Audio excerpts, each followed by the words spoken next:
ಯಾವುದೇ ಬಿಸ್ಕಿಟ್ ಇಲ್ಲದೆ, ಬೇಕಿಂಗ್ ಇಲ್ಲದೆ, ಶುಗರ್ ಇಲ್ಲದೆ ಮನೇಲೇ ಟೇಸ್ಟಿಯಾಗಿರುವಂತಹ ಮ್ಯಾಂಗೋ ಚೀಸ್ ಕೇಕ್ನ ಮಾಡ್ಕೋಬೋದು. ಲೇಯರ್ ಬೈ ಲೇಯರ್ ಸಖತ್ತಾಗಿ ಬರುತ್ತೆ. ಹಾಗೆ ಮಕ್ಕಳಿಗೆ ಕೂಡ ತುಂಬ ಇಷ್ಟ ಆಗುತ್ತೆ. ಬನ್ನಿ ರೆಸಿಪಿನ ನೋಡೋಣ. ಫಸ್ಟ್ ಲೇಯರ್ ಮಾಡ್ಕೊಳ್ಳೋದಕ್ಕೆ ನಾನಿಲ್ಲಿ ಅವಲಕ್ಕಿನ ತಗೊಂಡಿದ್ದೀನಿ. ಹಾಗೆ ಇದಕ್ಕೆ ಸ್ವಲ್ಪ ಡ್ರೈ ಫ್ರೂಟ್ಸ್ನ ಹಾಕ್ಕೊಳ್ತಾ ಇದ್ದೀನಿ. ನಿಮ್ಗೆ ಇಷ್ಟವಾಗಿರೋ ಡ್ರೈ ಫ್ರೂಟ್ಸ್ನ ನೀವು ಹಾಕ್ಕೋಬೋದು. ನಾನಿಲ್ಲಿ ಗೋಡಂಬಿ ಮತ್ತು ಬಾದಾಮನ್ನ ಹಾಕ್ಕೊಂಡಿದ್ದೀನಿ. ಒಂದು 5 ನಿಮಿಷ ಚೆನ್ನಾಗಿ ಹುರ್ಕೊಂಡು ಬಿಡೋಣ. ಬಿಸ್ಕಿಟ್ನ ಯೂಸ್ ಮಾಡೋ ಬದಲು ಈ ರೀತಿ ಅವಲಕ್ಕಿ ಅಥವಾ ಓಟ್ಸ್ನ ಕೂಡ ನೀವು ಯೂಸ್ ಮಾಡ್ಕೋಬೋದು. ಸೊ ಇವಾಗ ಹುರಿದಿರೋ ಅವಲಕ್ಕಿ ಮತ್ತು ಡ್ರೈ ಫ್ರೂಟ್ಸ್ನ ಮಿಕ್ಸಿ ಜಾರ್ಗೆ ಹಾಕ್ಕೊಂಡ್ಬಿಡ್ತೀನಿ. ನುಣ್ಣಗೆ ರುಬ್ಬೋದು ಬೇಡ, ಕೋರ್ಸ್ ಗ್ರೈಂಡ್ ಮಾಡಿಕೊಂಡ್ರೆ ಸಾಕು. ಸ್ವಲ್ಪ ಪುಡಿ ಪುಡಿಯಾಗಿ ಬಿಸ್ಕಿಟ್ ಥರ ಇದ್ದರೆ ಸಾಕು. ಸೊ ಇವಾಗ ಇದನ್ನು ಒಂದ್ಸಾರಿ ರುಬ್ಕೊಂಡ್ಬಿಟ್ಟು ಇದಕ್ಕೆ ನಾನು ಒಂದು 4 ಖರ್ಜೂರನ ಹಾಕ್ಕೊಳ್ತಾ ಇದ್ದೀನಿ. ಈ ರೀತಿ ಸಾಫ್ಟ್ ಇರೋ ಖರ್ಜೂರನ ತಗೊಳ್ಳಿ. ಹಾಗೆ ಇದನ್ನು ಪಲ್ಸ್ ಮೋಡಲ್ಲಿ ರುಬ್ಕೊಂಡ್ಬಿಡಿ. ಸೊ ರುಬ್ಬಿರೋ ಅಂಥ ಮಿಶ್ರಣ ನಾನು ಒಂದು ಬೌಲ್ಗೆ ಟ್ರಾನ್ಸ್ಫರ್ ಮಾಡ್ಕೊಂಡ್ಬಿಡ್ತೀನಿ. ನೋಡಿ, ಈ ರೀತಿ ಕೋರ್ಸ್ ಗ್ರೈಂಡ್ ಮಾಡಿಕೊಂಡ್ರೆ ಸಾಕು. ಇವಾಗ ನೋಡಿ, ಈ ಪುಡಿ ನಾನು ಕೈಯಿಂದ ಈ ರೀತಿ ಪ್ರೆಸ್ ಮಾಡಿಕೊಂಡ್ರೆ ಇದು ಗಟ್ಟಿ ಆಗ್ತಾ ಇದೆ, ಅಂದರೆ ಉಂಡೆ ಥರ ಬರ್ತಾ ಇದೆ. ಇವಾಗ ಇದು ಸೆಟ್ ಆಗೋಕ್ಕೆ ಕರೆಕ್ಟ್ ಆಗಿದೆ ಅಂತ ಅರ್ಥ. ಇದನ್ನು ನಾನು 3 ಗ್ಲಾಸ್ಗೆ ಹಾಕ್ಕೊಂಡ್ಬಿಡ್ತೀನಿ.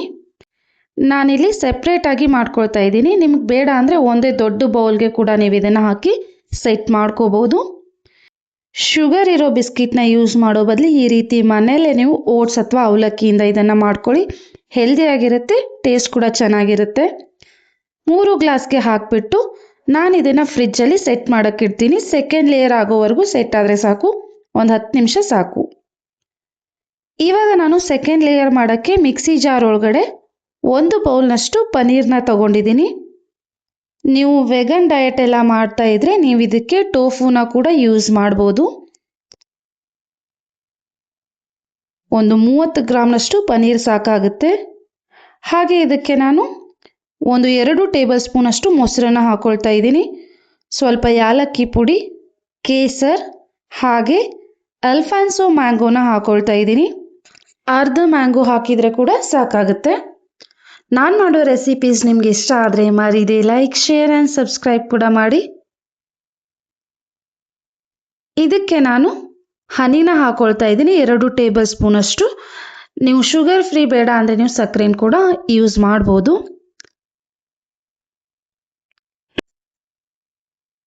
ಹಾಗೆ ಒಂದು ಸ್ವಲ್ಪ ಉಪ್ಪನ್ನು ಹಾಕ್ಕೊಳ್ತಾ ಇದ್ದೀನಿ, ಒಂದು ಚಿಟಿಕೆ. ಇದನ್ನು ಗ್ರೈಂಡ್ ಮಾಡ್ಕೊಂಡು ಬಿಡ್ತೀನಿ. ನೋಡಿ, ನೀಟಾಗಿ ಸ್ಮೂತಾಗಿ ಪೇಸ್ಟ್ ಆಗಿರಬೇಕು. ಇವಾಗ ಫ್ರೀಸ್ ಮಾಡೋಕ್ಕಿಟ್ಟಿರೋ ಅಂಥ ಗ್ಲಾಸನ್ನು ತೆಗೆದ್ಬಿಡ್ತೀನಿ. 1 ಲೇಯರ್ ಸೆಟ್ ಆಗಿದೆ. ಸೆಕೆಂಡ್ ಲೇಯರ್ನ ಹಾಕ್ಕೊಂಡ್ಬಿಡೋಣ. ನೋಡಿ, ಕ್ರೀಮಿಯಾಗಿ ಚೀಸಿಯಾಗಿ ಎಷ್ಟು ಸಖತ್ತಾಗಿ ಬಂದಿದೆ. ಸೊ ಇದನ್ನು ಕೂಡ 3 ಗ್ಲಾಸ್ಗೆ ಹಾಕಿ ನಾನು ಫ್ರಿಜ್ಜಲ್ಲಿ ಸೆಟ್ ಮಾಡೋಕ್ಕಿಡ್ತೀನಿ. ಥರ್ಡ್ ಲೇಯರ್ನ ರೆಡಿ ಮಾಡ್ಕೊಂಡು ಬಿಡೋಣ. ಥರ್ಡ್ ಲೇಯರ್ ಅಂತೂ ತುಂಬ ಈಸಿ ಇದೆ. ಇಲ್ಲಿ ನಾನು ಅಲ್ಫಾನ್ಸೋ ಮ್ಯಾಂಗೋನ ತಗೊಳ್ತಾ ಇದ್ದೀನಿ. ಸಿಂಪಲ್ ಪ್ಲೇನ್ ಮ್ಯಾಂಗೋ ಪ್ಯೂರಿನ ನಾವು ಥರ್ಡ್ ಲೇಯರ್ಗೆ ಮಾಡ್ಕೊಂಡು ಬಿಡೋಣ. 1 ಅಥವಾ 2 ಅಲ್ಫಾನ್ಸೋ ಮ್ಯಾಂಗೋನ ನೀವು ಯೂಸ್ ಮಾಡ್ಬೋದು. ನಾನಿಲ್ಲಿ 2 ಅಲ್ಫಾನ್ಸೋ ಮ್ಯಾಂಗೋನ ಕಟ್ ಮಾಡಿ ಹಾಕ್ಕೊಂಡು ಇದನ್ನು ಪ್ಯೂರಿ ಮಾಡಿ ಇಟ್ಕೊಳ್ತಾ ಇದ್ದೀನಿ. ಸೊ ನೋಡಿ, ಇದು ಕೂಡ ಸ್ಮೂತ್ ಆ್ಯಂಡ್ ನೈಸ್ ಪೇಸ್ಟ್ ಥರ ಆಗಿರಬೇಕು. ಥರ್ಡ್ ಲೇಯರ್ಗೆ ರೆಡಿ ಆಗಿದೆ. ಫ್ರಿಜ್ಜಲ್ಲಿ ಇಟ್ಟಿರೋ ಕಂಟೈನರ್ಸ್ನ ತೊಗೊಂಡು ಬಂದುಬಿಡ್ತೀನಿ.